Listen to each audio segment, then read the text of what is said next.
Juste sous la surface du sol, dans l'obscurité, grouille un monde auquel nous devons presque tout.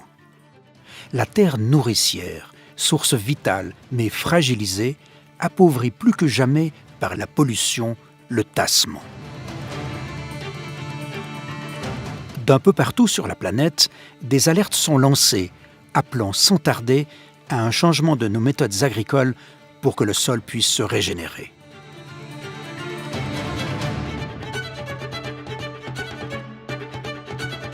Mais qu'est-ce que ce sol si souvent méconnu? La croûte terrestre subit les effets de l'atmosphère. L'eau, l'air et la biologie altèrent la roche qui se désagrège en particules minérales de plus en plus fines, d'abord des cailloux et du sable, puis du limon et enfin de l'argile. Juste sous la surface, de la matière organique est décomposée par des bactéries, des micro-champignons et d'autres organismes formant de l'humus qui assure la fertilité de la terre et lui donne sa couleur noire.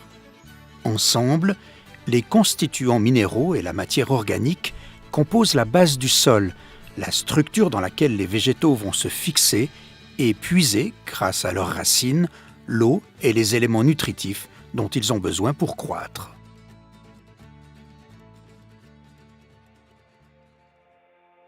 Les vers de terre jouent un rôle capital dans la fertilisation naturelle du sol.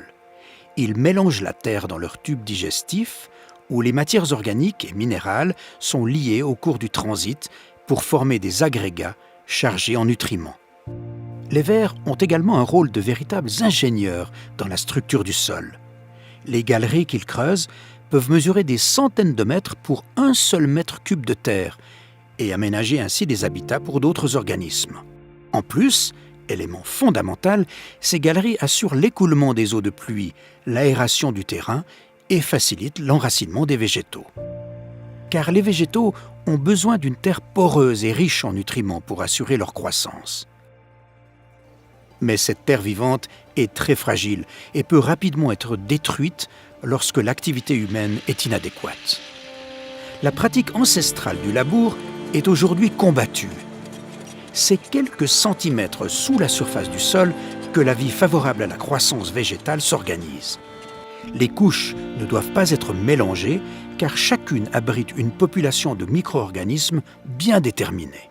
Retourner la terre place à l'air libre la vie souterraine qui est peu à même de supporter la lumière, les ultraviolets et l'atmosphère ambiante.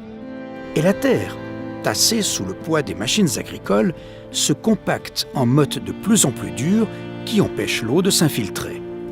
On parle alors de semelles de labour où les racines peinent à s'enfoncer. Dans cette expérience, 2 graines identiques sont plantées.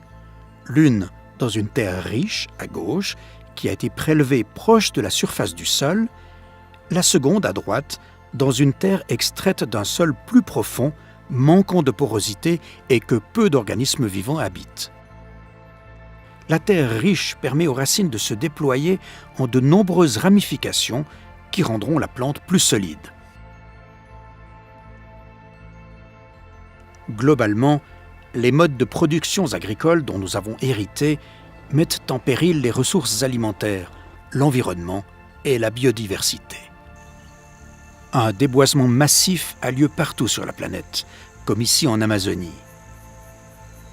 À Bornéo, la culture de l'huile de palme détruit l'environnement naturel et met en danger des espèces qui y vivaient depuis des millions d'années. Pourtant, sur tous les continents, des solutions émergent parmi ceux qui cultivent la terre et tentent à converger. L'agriculture de conservation, c'est un ensemble de techniques qu'on regroupe sous 3 piliers. Le premier, c'est ne pas agresser mécaniquement le sol.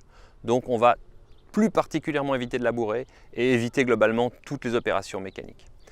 Le deuxième pilier, c'est d'avoir des rotations très diversifiées. Ça veut dire au lieu de faire 2-3 cultures qui reviennent au bout de 2-3 ans, on va allonger en ayant 5, 6, 8, 10, 12 cultures, donc avec des temps de retour très différents, et ça va créer une diversité dont le sol va profiter. Et puis le troisième pilier, c'est de ne jamais laisser le sol nu. Ça veut dire que parfois pendant les cultures, sous forme associée, mais surtout entre les cultures, on va mettre ce qu'on appelle des couverts végétaux. L'agriculteur burkinabé Pierre Kientega témoigne de son expérience. Au Burkina Faso où je suis, avec mon épouse, nous avons reçu une terre qui était complètement aride. Nous apportons de la matière organique, les feuilles mortes, la paille. Cela enrichit le sol qui reprend vie. Yvan Cholet pratique depuis une dizaine d'années l'agriculture de conservation en campagne genevoise. L'agriculture de conservation, c'est la vie du sol d'abord. Notre objectif, c'est de tout faire pour amener de la vie dans ce sol. À partir du moment où on a un sol vivant, on arrivera à produire des aliments de qualité. Les couverts végétaux ont plusieurs rôles pour éviter le lessivage des sols, c'est-à-dire venir capter tous les éléments mobiles dans notre sol qui viendraient être lessivés. Donc on va venir semer des couverts, des plantes entre deux cultures pour pomper tous ces éléments libres dans notre sol, pour pas qu'ils partent dans la nappe phréatique ou dans les ruisseaux et ainsi de suite. Un sol, si on veut qu'il travaille, il ne doit jamais monter en température, il ne doit jamais sécher. Donc à partir du moment où il est couvert, il sera à l'ombre et protégé des rayons du soleil, ce qui va éviter la montée en température des sols. Une fois que ce couvert va être détruit, il va être mangé ou digéré par toute la vie du sol, aussi bien champignons, vers de terre, mille-pattes et tous les micro-organismes du sol. C'est très important, ils ont besoin d'avoir cette nourriture en surface. L'idée, ça serait peut-être de mettre un label sur pied pour promouvoir cette qualité de sol, un label sol vivant. Pascal Boivin, professeur à la Haute École du paysage, d'ingénierie et d'architecture à Genève, étudie la qualité des sols agricoles. Donc là, on a extrait un bloc dans une parcelle qui n'est pas en agriculture de conservation, qui est très représentative de ce qui se fait généralement, qu'on appelle conventionnel, c'est-à-dire du labour. Ça a été compliqué de l'extraire parce que ce sol, une fois sec, mais comme il est compact, devient très très dur. Mais voilà, un espèce de bloc monobloc. Je vais dégager des surfaces comme ça, complètement lisses, complètement fermées. L'eau ne va pas rentrer, l'eau ne va pas être stockée, donc il n'est pas aéré, mais il ne stocke pas d'eau non plus. Je trouve des matières organiques peu ou pas décomposées, de rares racines qui ont réussi à passer, probablement grâce à un ver de terre. Ça, c'est l'état du sol, malheureusement très représentatif de nos sols de la région.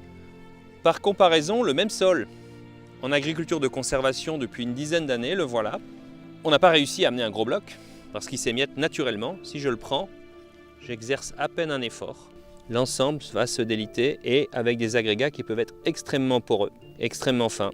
Beaucoup de racines dedans, beaucoup de débris en train de se décomposer cette fois de façon très active. On est sur le très bon chemin et on a déjà fait un énorme travail. Mieux aimer la terre, c'est se rapprocher du fondamental, lieu de ralliement entre ceux qui la cultivent et nous tous, qu'elle nourrit.